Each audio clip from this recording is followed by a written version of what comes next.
Hai teman-teman semua, pada kesempatan kali ini kami ingin menjelaskan tentang perorganisasian. Kami menjelaskan materi, saya ingin memperkenalkan diri. Perkenalkan, nama saya Putri Nurlailia Agustina.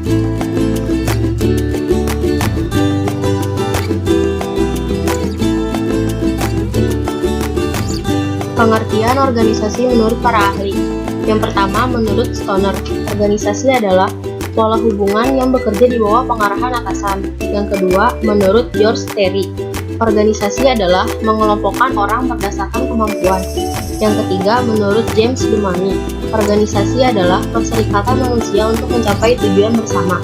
Jadi, organisasi adalah sekelompok orang yang saling mengadakan hubungan timbal balik, saling memberi dan menerima, dan juga saling bekerja sama untuk melahirkan dan merealisasikan suatu maksud, sasaran, dan tujuan bersama. Adapun elemen-elemen organisasi, yang pertama terdiri dari sekelompok orang, yang kedua adanya interaksi dan kerjasama, dan yang ketiga memiliki tujuan bersama. Pengertian organisasi dibagi menjadi dua. Yang pertama, dinamis adalah proses penetapan dan pembagian kerja yang mempunyai tujuan dan kewajiban untuk merealisasikan tujuan bersama secara efisien dan efektif. Yang kedua, statis adalah rangka berwujud yang bergerak demi tercapainya tujuan bersama.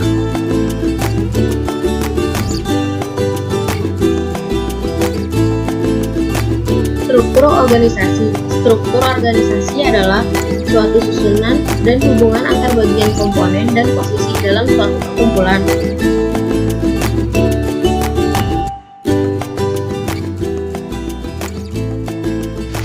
Sebelum saya menjelaskan, saya ingin memperkenalkan diri. Nama saya Putri Agustin Safitri. Faktor perancangan struktur organisasi, yaitu ada 4. Yang pertama, ada besar kecilnya organisasi, yang dimana semakin besar organisasi struktur akan semakin kompleks. Yang kedua, ada strategi organisasi, yaitu terdapat hubungan antara strategi dan struktur, di mana struktur mengikuti strategi. Yang ketiga, ada teknologi, yang dimana perusahaan yang menggunakan teknologi modern akan memerlukan struktur yang kompleks dibanding dengan perusahaan teknologi tradisional. Dan yang terakhir ada karyawan, yaitu tingkat kemampuan dan keterampilan yang dimiliki karyawan akan mempengaruhi bentuk struktur organisasi. Pembagian kerja. Pembagian kerja adalah memisah suatu jenis pekerjaan yang dilakukan individu atau suatu kelompok individu tertentu. Ada pula fungsi. Fungsi pembagian kerja adalah untuk memudahkan dan menghindarkan bentrok kerja. Kompartementalisasi dikelompokkan ada beberapa macam. Yang pertama berdasarkan teritorial, yang kedua berdasarkan produksi, yang ketiga berdasarkan pelanggan, dan yang terakhir ada berdasarkan fungsi. Saya Elizabeth Kristiani Cahya ingin menjelaskan tentang bentuk-bentuk struktur organisasi itu sendiri. Ada beberapa macam. Yang pertama itu ada struktur organisasi garis, yang dimana struktur ini digunakan untuk organisasi yang masih sederhana, yang karyawannya dapat saling mengenal. Kekurangan dari struktur ini, seluruh tenaga kerja itu biasanya tergantung pada pimpinan.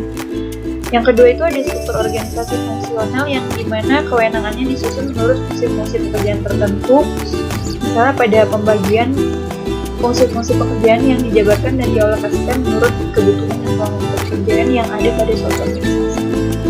Yang ketiga itu ada struktur organisasi garis dan staf, yang dimana di dalam strukturnya ini terdapat staf ahli yang berfungsi sebagai penasehat yang memberikan konsultasi mengenai kebijaksanaan dan langkah-langkah tertentu.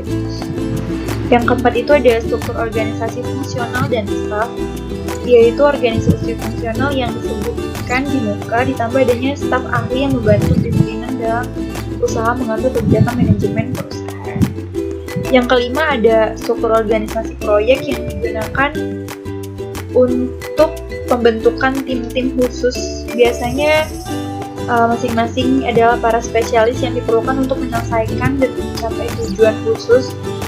Jadi jika organisasi proyek ini sudah selesai, maka tim akan dibubarkan.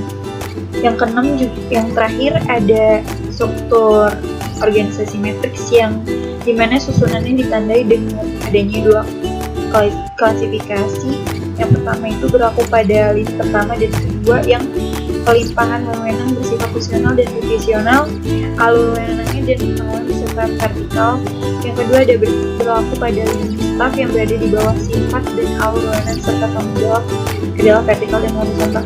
Jadi maksud dari struktur ini yaitu organisasi yang saling membutuhkan, dua pimpinan membutuhkan satu sama lain. Kekurangan dari struktur matriks ini, pertanggungjawaban ganda dapat menciptakan kebingungan dan kebijaksanaan yang kontradiktif, yaitu pertanggungjawabnya itu sangat membingungkan karena harus melibatkan dua kepala tim. Ada pula bagan individu dan perilaku organisasi menurut Siswanto. Yang pertama ada variabel fisiologis yang meliputi kemampuan fisik, kemampuan mental.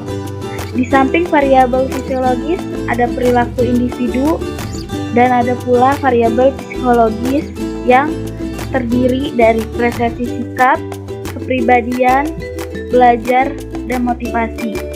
Di bawahnya ada keluarga, kebudayaan, dan kelas sosial. Dan yang terakhir yaitu variabel lingkungan. Sebelumnya saya perkenalkan diri terlebih dulu. Nama saya Lilis Setiawati.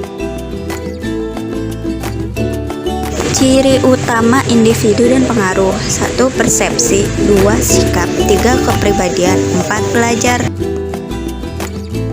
dan perilaku organisasi. Buku Siswanto menggambarkan mengenai karakteristik kelompok dan perilaku organisasi seperti peran dan norma yang mengatur fungsi kelompok dan tiap-tiap anggotanya. Karakteristik kelompok dan perilaku organisasi sebagai berikut: 1. Peran yang ada, 2. Alasan pembentukan, 3. Tahap perkembangan, 4. Karakteristik setelah berkembang, 5. Daya tarik.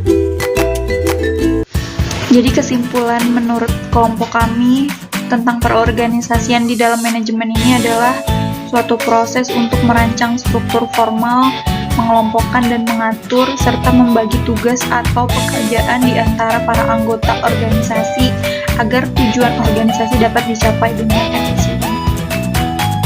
Sekian penjelasan pengorganisasian dari kelompok kami.